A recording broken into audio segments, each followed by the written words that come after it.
আজকের লেকচারে আমরা জানব লঘু সালফিউরিক অ্যাসিড এবং গাঢ় সালফিউরিক অ্যাসিডের মধ্যে পার্থক্য কোথায়। এই ধরনের কোশ্চেন অনেকবার এসে থাকে। তো লঘু সালফিউরিক অ্যাসিড এবং গাঢ় সালফিউরিক অ্যাসিড কথাটির মানেই আমরা বুঝবো যে লঘু মানে কি হালকা বা পাতলা এবং গাঢ় মানে কি খুবই ঘন এবং কি খুবই তীব্র। তাহলে লঘু বা গাঢ় সালফিউরিক অ্যাসিডের মধ্যে পার্থক্যটা হচ্ছে যখন একটি অ্যাসিডের মধ্যে আমরা দেখতে পাবো কি 50%-এর বেশি কি আছে, 50%-এর বেশি কি থাকবে, পানি থাকবে বা জল থাকবে। তো সেই ক্ষেত্রে কি হবে, সেইটা হবে কি লঘু অ্যাসিড, মানে অ্যাসিডের পরিমাণ 50-এর কম এবং পানির পরিমাণ কি 50-এর বেশি।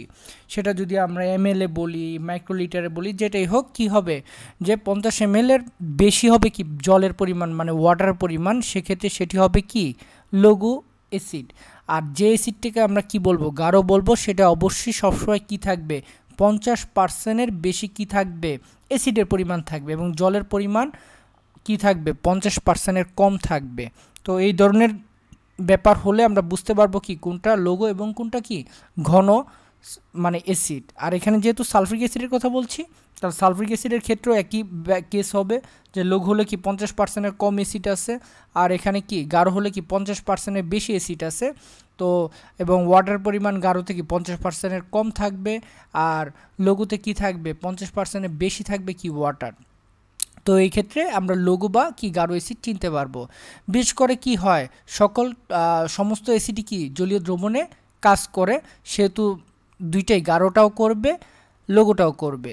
আর অ্যাসিডের ধর্ম হলো কি হাইড্রোজেন আয়নে কি করা, পরিণত হওয়া।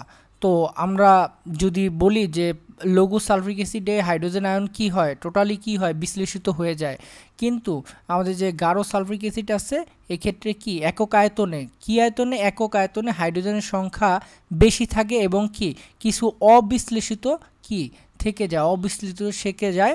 তো সেক্ষেত্রে কি হয়, এই গাঢ় যেটা আছে বা 50-50% উপরে যেটা আছে অ্যাসিডের পরিমাণ, সেটা কি হয়, সেটা তীব্র হয়, কার চেয়ে লঘুর চেয়ে বেশি তীব্র হয়। কারণ কি হাইড্রোজেন আয়নের পরিমাণ কি থাকে, বেশি থাকে অ্যাসিডের মধ্যে, কোথায় গাঢ় অ্যাসিডের মধ্যে।